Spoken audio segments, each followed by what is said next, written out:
हिंगोलीमध्ये बँक व्यवस्थापकाचा अपघात घडवून 8 लाख रुपये लुटून देणाऱ्या दरोडेखोरांच्या पोलिसांनी मुसक्या आवळल्यात। आंध्र प्रदेशच्या बापटलामधून 6 आरोपींना ताब्यात घेतलेले आहेत। त्यांच्याकडून 6,70,000 रुपये जप्त केलेले आहेत आणि अटक केलेल्या एकूण 9 आरोपींची पोलिसांनी धिंड काढलेली आहे। हिंगोलीमधल्या बँकेवर दरोडा टाकणारे हे दरोडेखोर आता अटकेत आहेत आणि दरोडेखोरांच्या पोलिसांनी मुसक्या आवळलेल्या आहेत। आंध्र प्रदेशमधून त्यांना अटक केली, त्यांना ताब्यात घेतले। 6 आरोपी आहेत हे, त्यांच्याकडून 6,70,000 रुपये जप्त केलेले आहेत आणि अटक केलेल्या एकूण या सर्वच आरोपींची आता पोलिसांनी धिंड देखील काढलेली आहे। त्यांना आंध्र प्रदेशमध्ये बापटला डिस्ट्रिक्ट इथून ताब्यात घेण्यात आलेला आहे।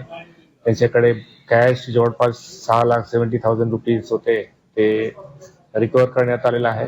आरोपींना PCR भेटली आहे। फर्दर त्यांच्या इन्व्हेस्टिगेशन तपासमध्ये बाकीचे त्यांनी कुठे खर्च केले आणि काय केले बाकीचे 1,30,000 रुपये त्याच्याबद्दल विचारपूस करण्यात येईल।